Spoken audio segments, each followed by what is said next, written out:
How there are places that look completely ordinary until you learn what is buried beneath them, or what shaped the entire town for hundreds of years. Connecticut is that kind of state. It does not stand out because of flashy landmarks or obvious oddness.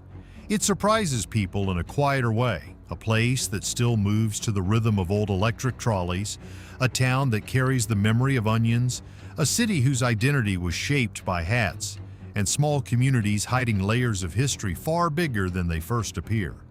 Today we are going to explore the 10 weirdest towns in Connecticut. Let's begin right now.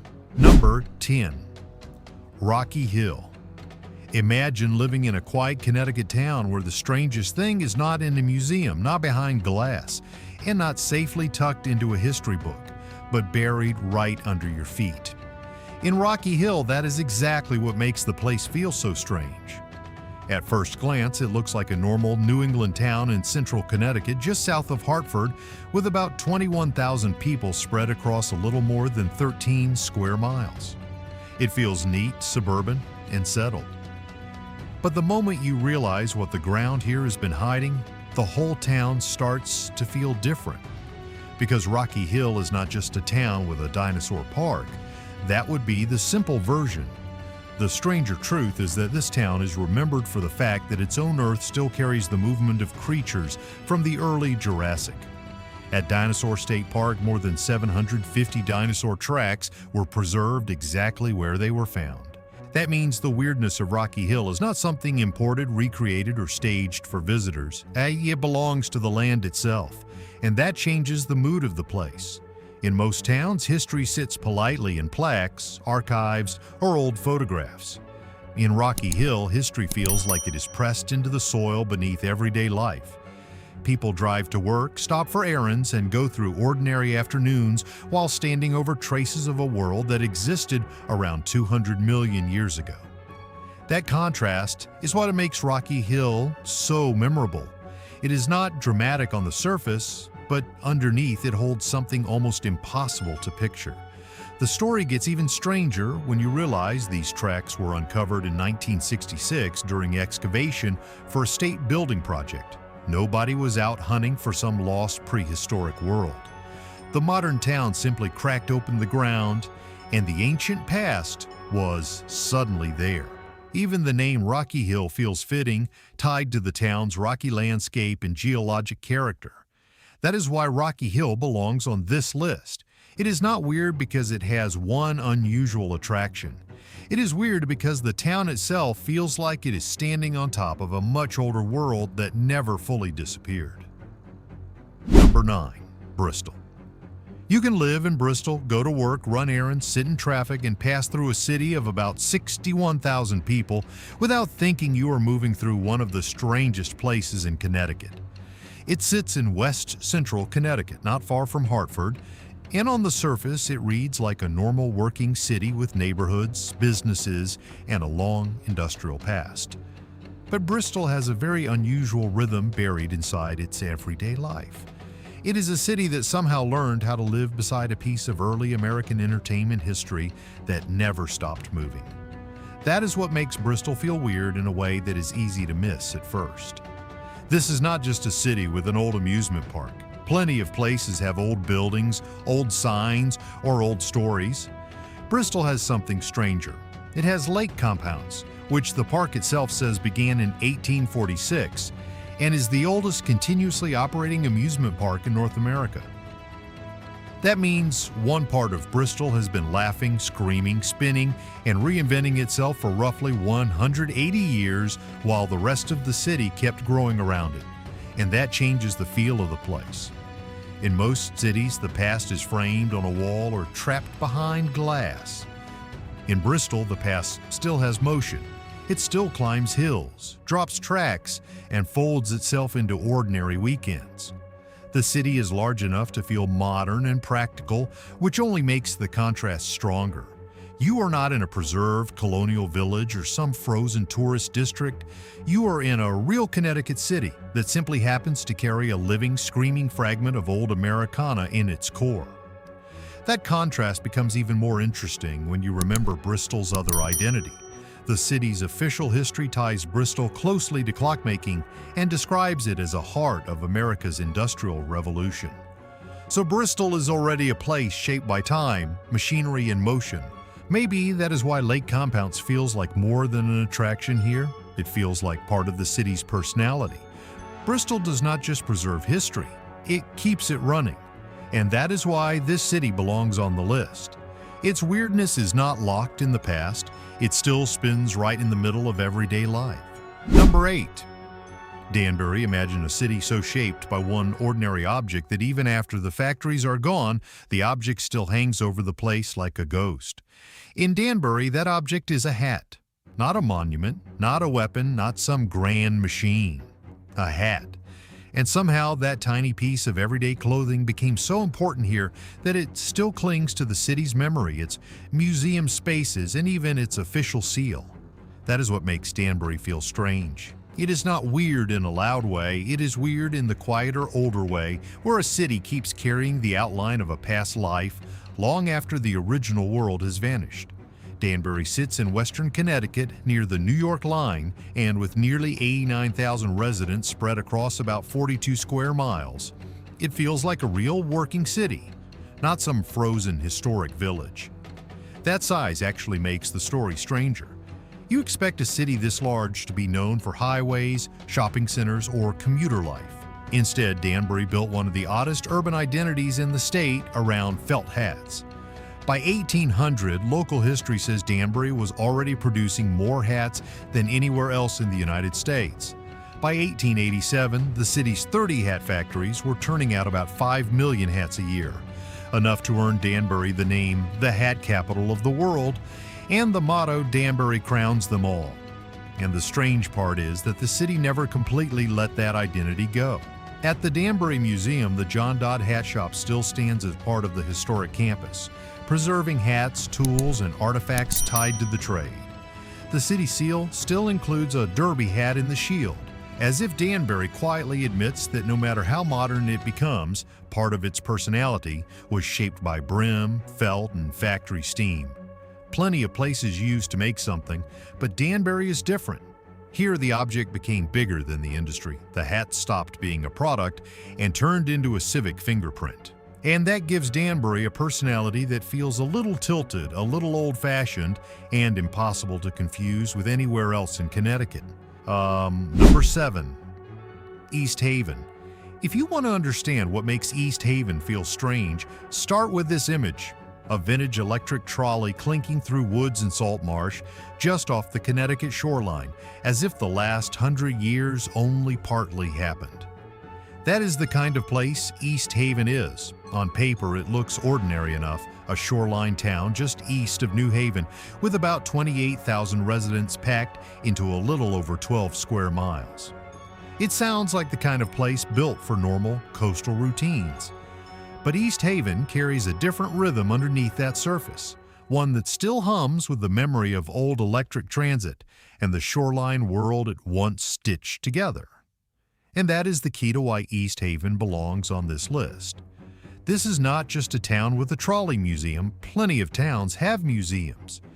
East Haven feels weirder because one piece of its everyday landscape still holds on to the movement, sound, and mood of an earlier Connecticut.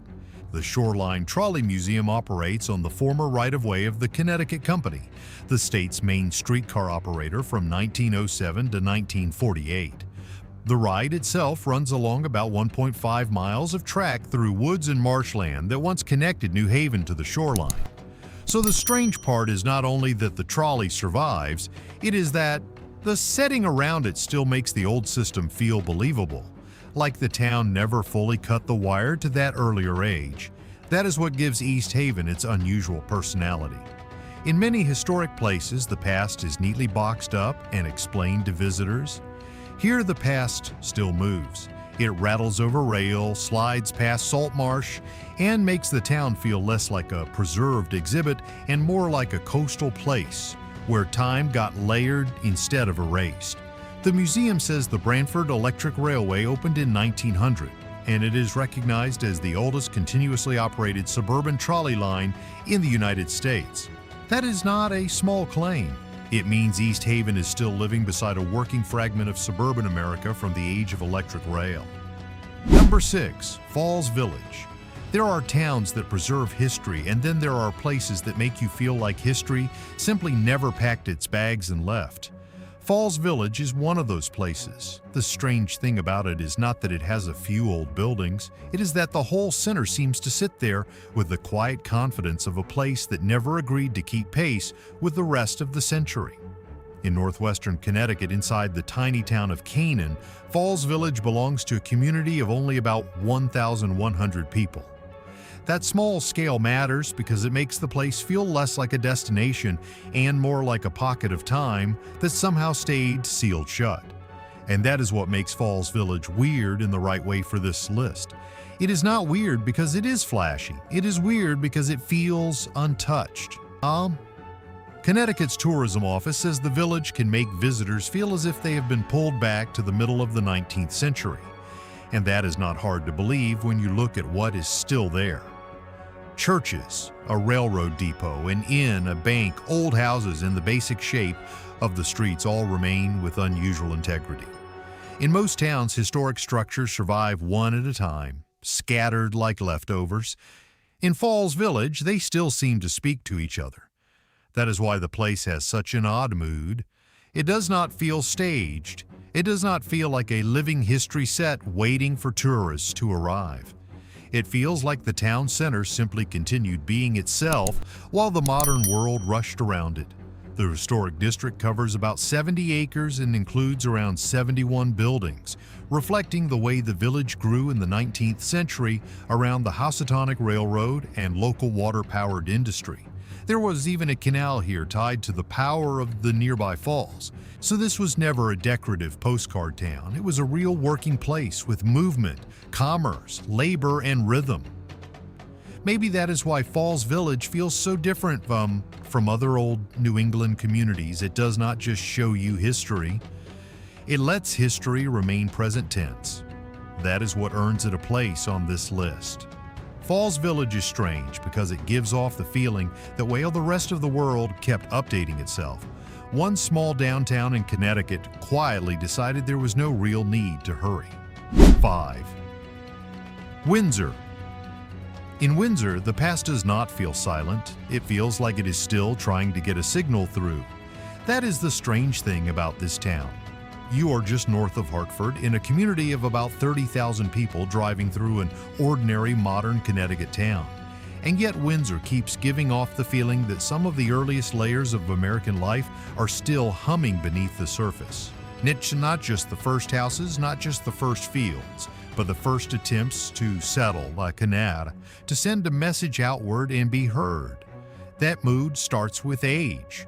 Windsor is widely recognized as Connecticut's first English settlement, with the Windsor Historical Society tracing that beginning to September 1633, when William Holmes and a group from Plymouth came up the Connecticut River and established a trading post here. That alone would make Windsor historically important. But historical importance is not the same thing as weirdness.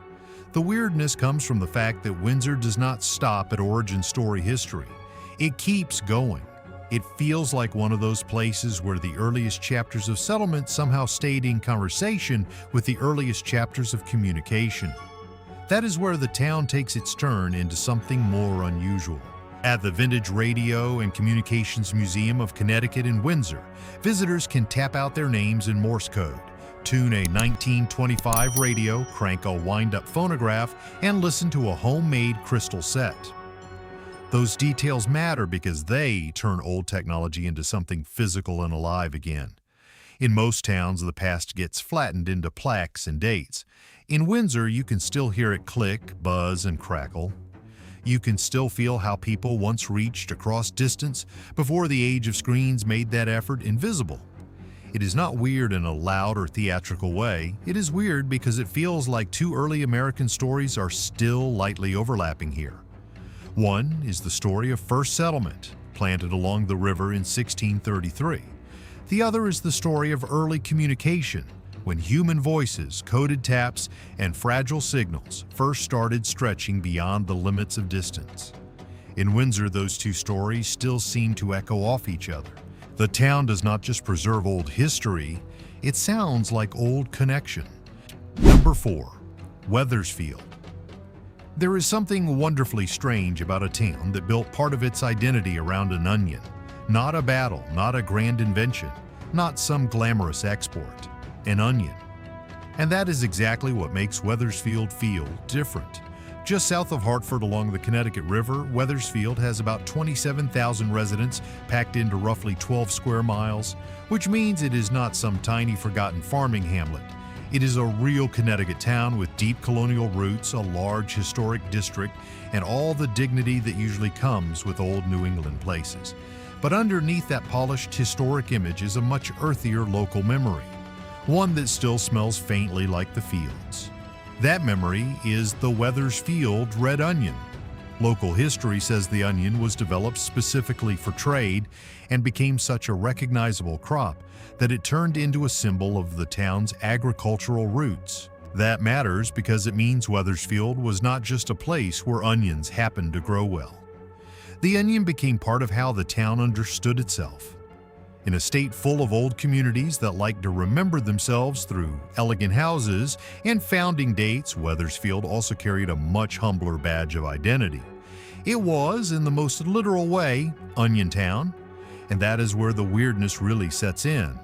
The strange part is not just that onions were grown here, the strange part is how fully they soaked into the town's character. Connecticut history notes that Wethersfield's fertile river valley soil helped make red onions a major commercial crop through the 17th, 18th, and early 19th centuries, with the trade reaching its peak in the 18th century. Local stories even preserve the image of the onion maidens, young women said to have earned money for fine clothes by hoeing and weeding onion fields. Whether you picture that as folklore or social memory, it gives Wethersfield a personality you cannot fake. This was a town where a crop was not just business, it was labor, pride, gossip, routine, and reputation. That is why Wethersfield belongs on this list. Plenty of historic towns want to be remembered for elegance. Wethersfield stands out because part of its old identity came from something far more ordinary and far more human. It let a red onion become civic memory, and somehow that makes the town feel even more distinctive. In Wethersfield, history does not only live in stately homes and old streets, part of it still grows straight out of the ground. Number 3. East Lyme. Some towns feel built for efficiency. East Lyme feels built for drifting. That is the first strange thing about it. Along the southeastern Connecticut shoreline with around 19,000 residents, East Lyme is not some tiny fantasy village cut off from the modern world. It is a real coastal town with roads, routines, errands, and all the ordinary mechanics of daily life. But once you get into Niantic, the mood changes. The place starts to feel softer, slower, and just slightly detached from the usual pressure to keep moving.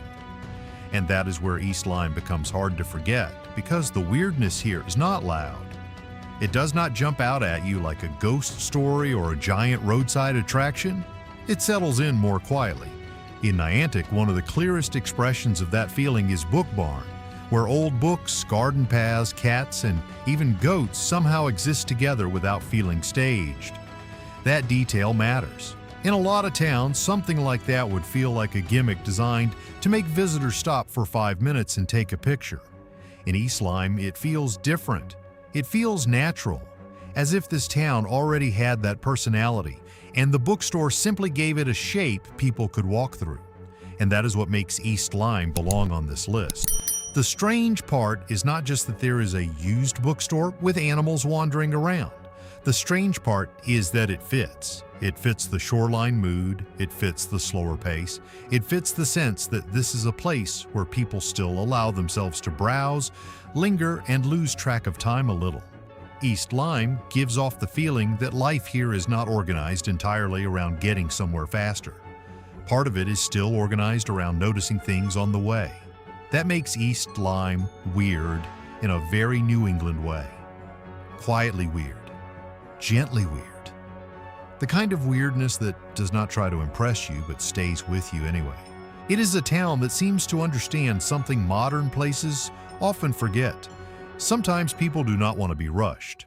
Sometimes they want to wander through old books, hear the air off the shoreline, look up, look around, and stay longer than they planned. And East Lyme somehow still feels built for exactly that. Number 2, Farmington. Farmington feels like the kind of Connecticut town that would never raise its voice.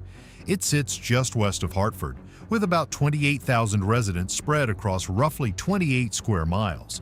And on the surface, it looks polished, careful, and deeply proper. The town itself describes Farmington as a residential suburb that has held onto its distinctive character through historic districts and careful planning. That is exactly why it feels strange. The calmer and more well-behaved the place appears, the harder it is to imagine that behind that quiet exterior sits a cultural world with the depth and confidence of somewhere much bigger. And that is the real weirdness of Farmington. This is not a town that announces itself. It does not feel theatrical or bohemian. It feels composed, controlled even. But inside that stillness is Hillstead, a house museum set on 152 acres that holds an extraordinary collection of impressionist and decorative art.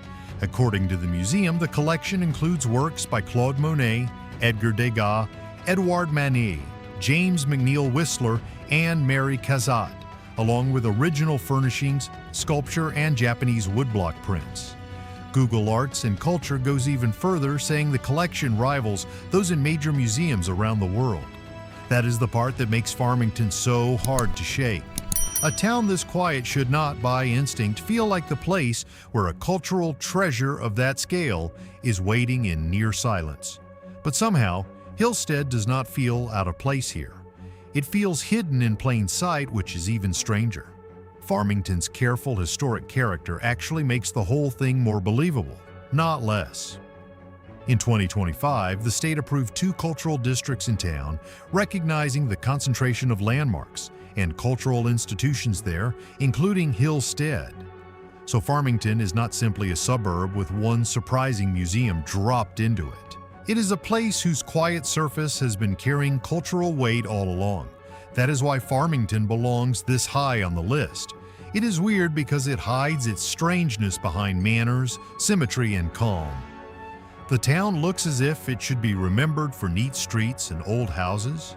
Instead, part of its identity is tied to an art world far larger and finer than its size suggests. Farmington does not show off what it holds. It simply keeps it there, waiting behind a very composed face. Number 1. Middletown. Middletown does not look like a place hiding unusually heavy history. That is what makes it so strange. Set along the Connecticut River in the middle of the state, with about 47,000 residents, it can seem like a fairly normal small city at first glance. You see a river town, old streets, everyday traffic, and the kind of New England setting people think they already understand. But Middletown has a deeper layer that changes the feeling of the place entirely. The farther you dig into its past, the more it starts to feel less like an ordinary city and more like a quiet container for forces much larger than its size. That hidden layer is Beam Triangle. Connecticut history describes it as one of the earliest and most politically active free black communities in the state, taking shape in the late 1820s. And that detail matters because it changes what Middletown is. It stops being just another old Connecticut city with a long past. It becomes a place where freedom, self-organization, and social power were being built at a level most people would never guess from the outside. The city does not announce that history loudly. It just carries it. And that is exactly why Middletown belongs at number 1. The weirdness here is not theatrical. It is structural. It sits in the bones of the community. Beam Triangle grew around the Beam family and Cross Street AME Zion Church, which became a spiritual and civic anchor for black life in the city. Research tied to Wesleyan notes that by 1820, out of 211 black residents in Middletown, only 3 were not free. That is an extraordinary detail because it shows just how early a free black community was taking shape here, at a time when slavery still defined life in many other places. Suddenly, Middletown feels very different. It feels like a city that was holding a much bigger argument about freedom inside its ordinary streets. That is what makes Middletown so unusual. It is not weird because it looks strange. It is weird because it contains more social depth than its surface suggests. The city appears calm, manageable, even familiar. But inside that familiarity is a history of resilience, political energy, and community building that feels bigger than the map would ever prepare you for. Middletown does not just preserve the past, it quietly reveals how much more was happening there than anyone looking from the outside would expect. Of course, that is exactly what makes Connecticut so interesting to me. This is not the kind of state that tries to shock you with something loud or instantly bizarre. Its weirdness feels quieter, deeper, and somehow more lasting. It is a town built over dinosaur tracks that still lives like a normal suburb. It is a city that once let hats become part of its identity. It is a place where onions, vintage trolleys, downtown streets that seem frozen in time, and even a buried history of freedom can all exist beneath the surface of a small state many people assume they already understand. Personally, I think Connecticut's weirdness does not hit you in the obvious way. It does something more subtle. It makes you want to look closer. It makes you want to stay a little longer. And the more you dig, the more you realize these places have far more layers than their calm, orderly appearance first suggests. Maybe that is what makes this kind of weirdness so memorable. It does not jump out at you all at once. It stays with you, slowly, even after the video ends. But what about you? If you had to pick one place from this list to visit first, which town would it be? And for you, what feels stranger in the end? The place that looks the most unusual, or the one that seems completely ordinary until you discover what it has been hiding all along?